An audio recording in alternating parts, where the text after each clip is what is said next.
Good day, welcome to a new market update. Today we're discussing Bitcoin as the sentiment is getting to levels I've not seen before. Even in 2018 we've not seen such a bearish sentiment as right now. Everybody is already convinced that we're going to move to 20k and 24k. So we're going to discuss that, and we're going to discuss the markets and Bitcoin in itself through charts, as we always do. Do not forget to subscribe beneath and like this YouTube update, and comment if you want to see some special content, as we are still going to improve the YouTube channel heavily as our rebranding is coming up the next month. So let's get to the charts, in which I've pretty much made a clean chart, as you can see on the screen here. Why I've made a clean chart is to make it clear for myself. Usually I make many squigglies and then it's getting quite messy. But what I want to say right now is that we get into euphoric bearish sentiment, which is very much comparable to the sentiment that we get when everything is euphoric bullish. People are only expecting the momentum or the markets to continue moving and still be ultra bullish, through which every bearish argument will be slammed down, like every bullish argument right now is getting slammed down as well. So we get into a euphoria stage where everybody is literally convinced that we're going to test lower levels, and people are starting to sell their positions for two reasons. First one is the price is still acting south, so we just had a crash and people are convinced of that move south, so they sell their position to be able to buy back lower, while Bitcoin is actually still into support. Second reason is that time is getting into play, meaning that this range that we are acting in is currently already taking 2 months. So it's already 2 months that Bitcoin is acting inside this range. And the longer that you stay in such a range, the more insecure people will get with their positions, and therefore they usually start to sell their position just because they start to lose faith. They only see very bearish sentiment on social media, which is influencing their positions in themselves. But if you look at the chart in a very objective way, you're looking at a potential long entry. If something drops towards support levels, you're not seeking for a short unless it breaks south and it retests for a resistance. That's what you could be doing as a potential short. But if you are going to make the short on the actual bottom and you try to short that bounce up towards the resistance, it's actually fueling a bigger bounce up. But you get the point. If you get towards the support level where everybody starts to become convinced that the price will continue falling down, you might want to look at long opportunities, not only on Bitcoin, but you can see it on many of those altcoins like Ethereum, Litecoin, other assets in the cryptocurrency markets that made a bounce, rejected a critical level, which in this case was 36k for Bitcoin, and then drops out to take another test of the level once again. So when we look at the chart for Bitcoin, we can see that yesterday was a painful day, and overall sentiment and the overall conversations that we had on social media were negative, right? So when we look at the chart, we can see that we've got a few of those blue lines. I've created those because those derive the wicks or show the wicks that we have in the markets. Usually when a market reverses, you want to see the liquidity that's taken beneath that level.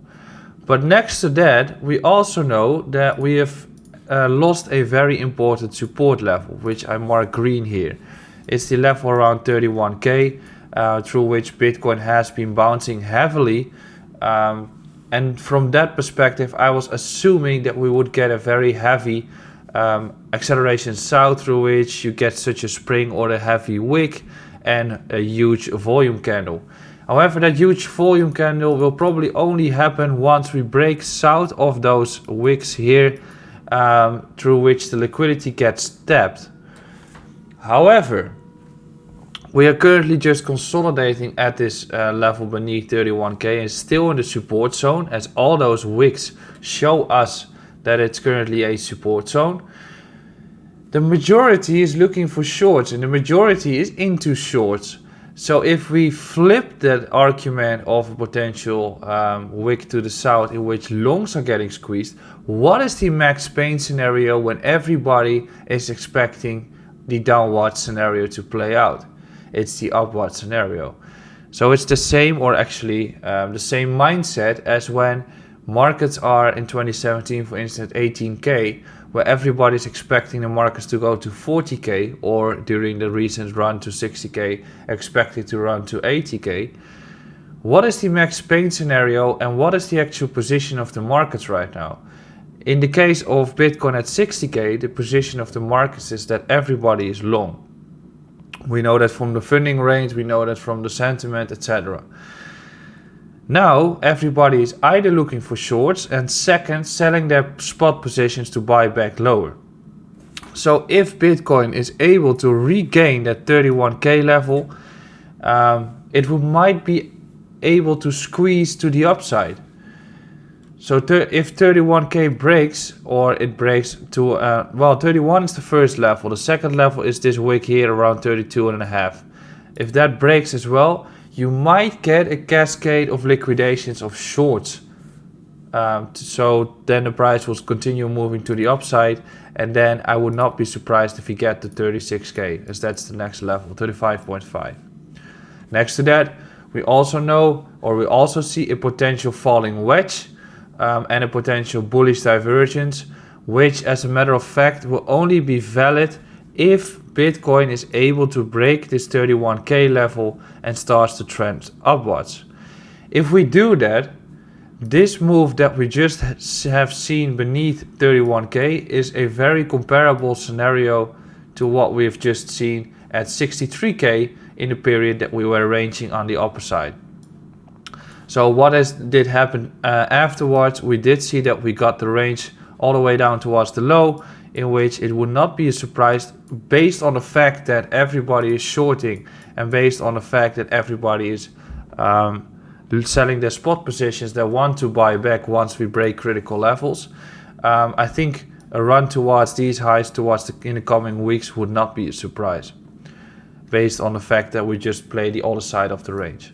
So finally, we've got many liquidity taps to take on the upside. We've got them all here. We've got a first 31K to crack, second 32.5. There's a ton of liquidity that we probably will be breaking through, and then we accelerate towards 36, and then probably some more consolidation before we go to 41. First step, first 31K has to break to confirm this falling wedge, to confirm this bullish divergence. If 31 and 32.5, preferably 32.5, become resistance and we can't flip 31 for support again, then I'm going to seek for 24 and 26 as next support levels. But at this stage, looking at the structure, I think you preferably want to look for longs, especially given the daily candle coming up right now and already starting like this.